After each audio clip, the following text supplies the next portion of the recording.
que caracteriza um psicopata? Observe a imagem ali, né? A equipe técnica aqui do programa caprichou nas imagens, né? Tem ali uma pessoa, dá até medo ver aquela imagem ali, né? Mas o termo psicopata é um termo que traz mesmo medo às pessoas. Eu confesso a vocês que quando fala assim, tem um psicopata, eu falei, meu Deus, o que é isso? O que define um psicopata? O que caracteriza um psicopata? O psicopata é uma pessoa diferenciada nesse sentido e não é uma questão de história de vida. Segundo os estudos, é uma questão neurológica, genética que vem, que ele não tem. Eu falo assim, o interessante é o seguinte, o ser humano, a estrutura psicológica do ser humano, ela divide em razão, emoção e consciência. O psicopata é uma pessoa com um nível de racionalidade muito grande, mas ele não tem sentimento, ele não sabe lidar com o sentimento e ele não tem sentimento de culpa, ele não tem remorso. Então consciência para um psicopata não dói. Ele não tem aquela consciência ética que você tem, porque o ser humano, quando ele é estruturado psicologicamente, aquilo que você aprende dos pais, que os pais ensinam aos filhos, depois do 6º ano de vida é introjetado e se torna o superego, ou seja, uma instância interior que serve de ideal, um objetivo que o ser humano tem que sentir. Quando você faz alguma coisa errada a partir desses princípios, você tem um sentimento de culpa. Sim. E quando você faz uma coisa certa, você tem um sentimento de satisfação. O psicopata é uma pessoa inteligente, normalmente obviamente com uma racionalidade muito desenvolvida, que não sente remorso, que não sente culpa, que não lida com a emoção. Por isso, quando você fala em psicopata, realmente as pessoas ficam preocupadas, né? Porque você não sabe, ele não é como um sujeito que a gente chama comum, que está dentro dessa mesma... Outro dia eu vi, falando dessa questão das consequências da Operação Lava Jato, gente, é tanta sujeira que tem saído, né? E um repórter de uma emissora falando assim, mas essas pessoas, tenho certeza que quando colocam a cabeça no travesseiro não conseguem dormir. Na hora que eu ouvi aquela frase, eu falei, eu discordo. Porque eu acho que algumas pessoas, elas têm a capacidade de cometerem delitos, cometerem crimes e não terem exatamente isso, remorso, culpa, né? Exatamente, assim funcionam os psicopatas, né? Como o Lincoln falou, eles são desprovidos do superego. O superego é a instância que policia, não é? Que nos diz até onde podemos ir, o que podemos fazer e nos repreende, né? Nos reprime, no sentido de dar, de que nos dá instrumentos para controlar os nossos impulsos, né? Uma das características do psicopata é exatamente a impulsividade. Ele não tem freios. Por esta razão, ele vai dar vazão aos seus desejos e loucuras, podendo chegar a matar e, em seguida, fazer como fez a Suzanne Richthofen, né? Depois de haver planejado e executado o crime, ela dá uma festa nos dias posteriores, reúne os amigos à beira da piscina e ali, então, eles têm esse momento que ficou até mesmo caracterizado como um comportamento de psicopatas mesmo. É uma frieza, né? A frieza, exato, Eu acho assim, eu até dou aula de ética, né, na faculdade.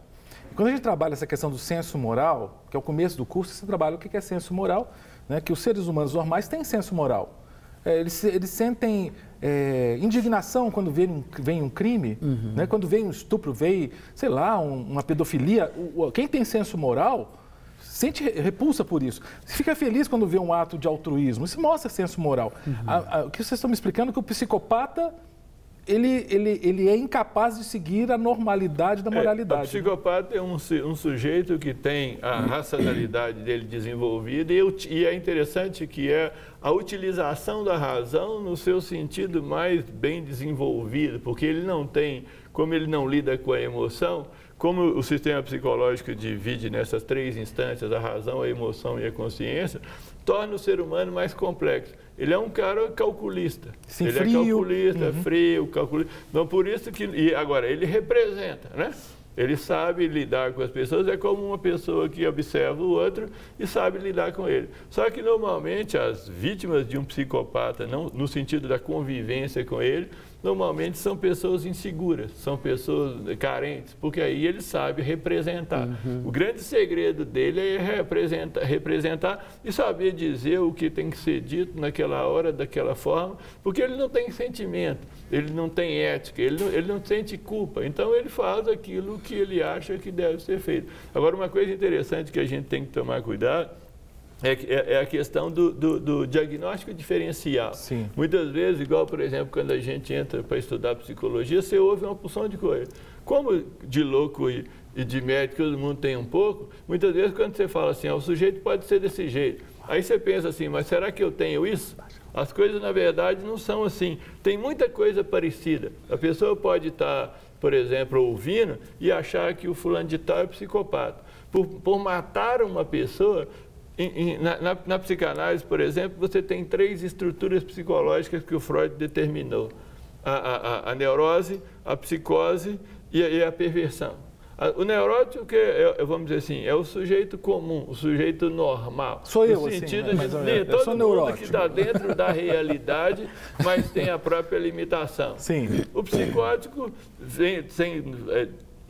popular, hoje não é um termo tão adequado, mas é como se chama o louco.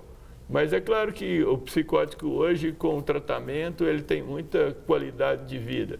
Mas ele tem normalmente ele tem o que faz o psicótico, a diferença do psicótico, porque o neurótico, a fantasia serve para tamponar uma falta, para te consolar. O psicótico normalmente não tem esse uso da fantasia. Quando ele tem uma dificuldade, estudo que isso é progressivo, normalmente tanto a psicopatia como a psicose, elas manifestam na adolescência ou na vida adulta. A pessoa ela tem uma diferença no jeito dela de agir, mas normalmente se manifesta na adolescência e na vida adulta. Então, quando a pessoa tem o primeiro surto, que na verdade vem muito da psicose, vem daí, o que é um surto? É lidar com uma situação que ele não gosta, só que em vez de fantasiar, ele tira da realidade e cria outra, que é o delírio ou a alucinação. A alucinação e o delírio vêm tampar essa realidade negativa que de alguma forma mexeu com ele.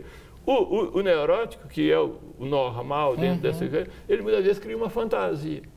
Mas ele sabe que aquilo muitas vezes é uma fantasia e ele consegue separar a realidade da fantasia. Sim. Para o psicótico, não. Ele vive na fantasia. Já o perverso, que é até interessante a ideia o psicopata é um perverso exatamente porque ele não está inserido na lei.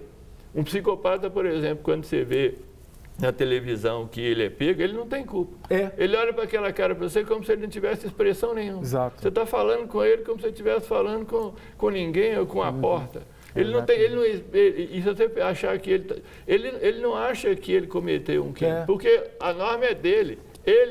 A lei é dele. Então eu faço o que eu quiser. Se eu faço o que eu quiser, se eu matei, é um direito meu, quer dizer, não tem nada de errado. Por isso que, agora, isso é um caso extremo. A gente não pode confundir que só o psicótico viram, em alguns casos, um serial killer, um assassino em série.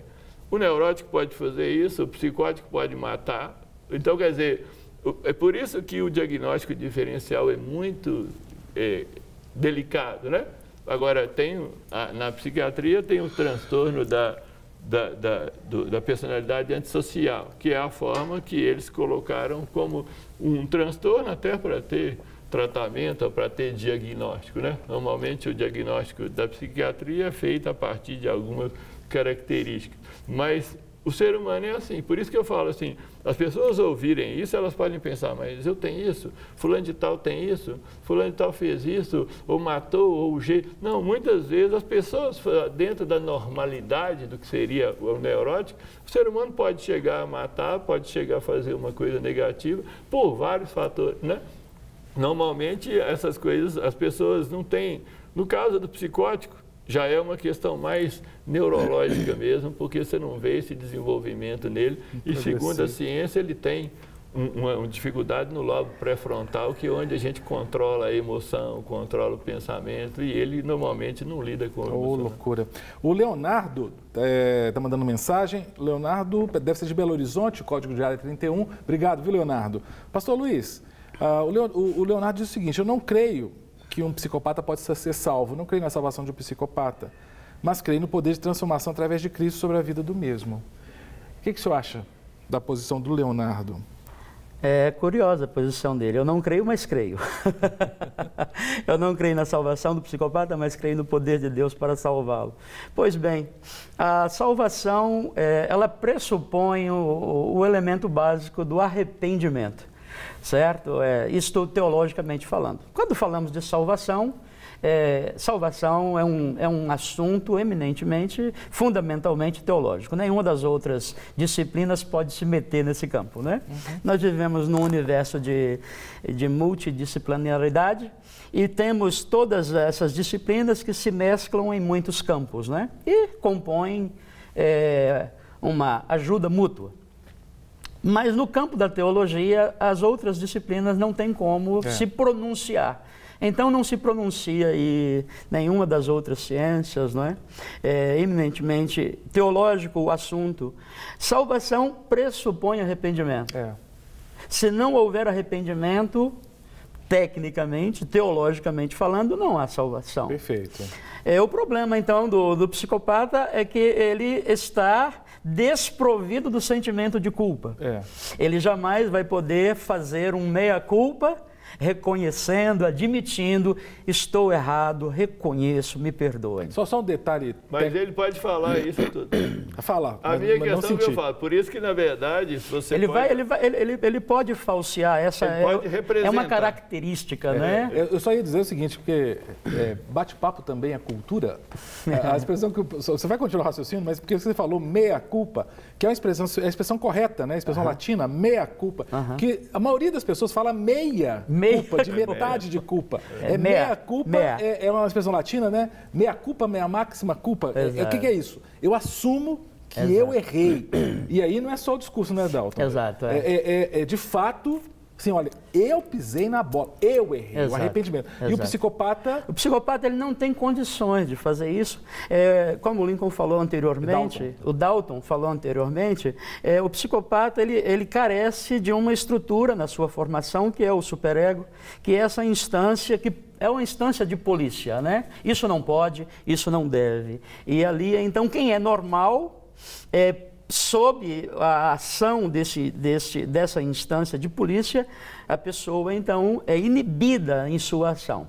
O psicopata, ele não tem essa estrutura e, por essa razão, ele não tem como perceber que ele está errado para admitir uma culpa. Se fizer, vai fazê-lo simplesmente como um instrumento de conveniência. Agora, para guardar-se, para preservar seus privilégios. Mas o Deus que cura AIDS, Deus que cura, sei lá, tanta doença, não pode curar? Pode curar. Nós temos casos, você veja bem, as estatísticas, segundo a psiquiatria, é que temos aí de 3 a 4% da população, não é, enquadrada nesse grupo. É mesmo? Então, em cada grupo de 30 pessoas, você vai ter um psicopata. Em cada grupo de 50 pessoas, você vai ter 2 psicopatas. Isso aí, portanto, é estatística. A nossa cota aqui no estúdio já está preenchida por várias pessoas.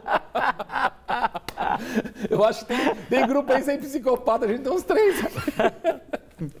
Então, o que acontece é que, na verdade, Cássio, todos nós estamos adoecidos. É difícil para nós admitirmos isso, mas todos nós estamos psiquicamente lesados em um grau ou outro. Todos, nós, sem exceção. A neurose que o Dalton falou? Que é a mais comum, graças a Deus.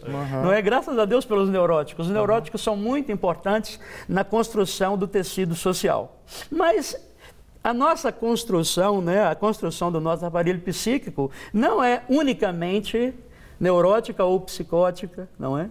Então nós temos, na verdade, colorações dentro da nossa construção, não é? Então quando você pensa, por exemplo, como que uma pessoa, é muito curioso isso, como que uma pessoa faz uma faculdade de medicina e vai optar por medicina legal? Mexer com cadáver. É necessário ter um pouquinho aí do traço, não é, desse traço, para mexer com esse tipo de coisa. Não é para qualquer um. Então, todos nós estamos adoecidos num grau ou no outro. E a sociedade precisa de gente com todo tipo de perfil para desenvolver todo tipo de atividade, certo? E agora os psicopatas, todos os psicopatas matam? Não. Pois é. É um grau muito, na verdade, uma porcentagem muito pequena. Essa pergunta, coloca na tela aí, Sérgio, por favor, a pergunta, que é a segunda pergunta. Olha que imagem, eles capricharam nas imagens, olha que coisa. Você viu aí, Jéssica, que coisa terrível? Todo psicopata é um assassino? Porque existe essa dúvida. Quando a gente fala assim, psicopata, quer dizer que a pessoa é um serial killer? Sai matando? Como é que é isso? Não, tem psicopata, principalmente quando um psicopata é do sexo feminino, normalmente, né, claro que tudo, quando você fala desse sentido, você fala no geral. Sim. Toda a regra humana, ela tem exceção.